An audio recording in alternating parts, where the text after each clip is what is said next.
దేశవ్యాప్తంగా తమ ఎయిర్లైన్స్ సేవల్లో అంతరాయం ఏర్పడడంపై ఇండిగో సంస్థ స్పందించింది. వ్యవహారంపై ప్రయాణికులకు క్షమాపణలు చెప్పింది ఇండిగో. కార్యకలాపాలు సాధారణ స్థితికి తెచ్చేందుకు రానున్న 48 గంటల పాటు తమ షెడ్యూల్లో సర్దుబాట్లు చేయడం ప్రారంభించినట్టు వెల్లడించింది ఇండిగో. ఇందులో భాగంగా కొన్ని విమానాల రద్దు, మరికొన్నిటిని రీషెడ్యూల్ చేయనున్నట్టు తెలిపింది. ఇక బుధవారం దేశవ్యాప్తంగా 200కు పైగా ఇండిగో విమానాలు రద్దయినట్టు తెలుస్తోంది.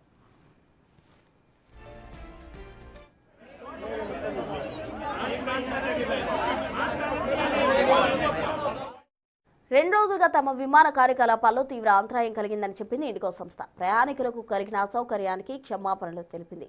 చిన్నపాటి సాంకేతిక లోపాలు, శీతాకాలానికి సంబంధించిన షెడ్యూల్ మార్పులు, ప్రతికూల వాతావరణ పరిస్థితులు, అలాగే పెరిగిన రద్దీ, అప్డేట్ చేసిన సిబ్బంది రోస్టింగ్ నియామకాల అమలు వంటి కారణాల ప్రతికూల ప్రభావాన్ని చూపాయని వెల్లడించింది.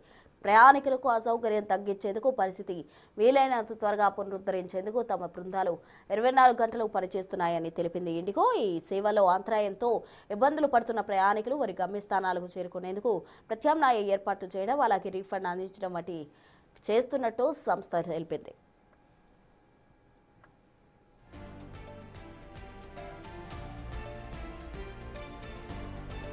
దేశంలో అతిపెద్ద విమానయాన సంస్థగా గుర్తింపు పొందిన ఇండిగో రోజుకు దాదాపు 2300 విమాన సర్వీసులు నడుపుతోంది.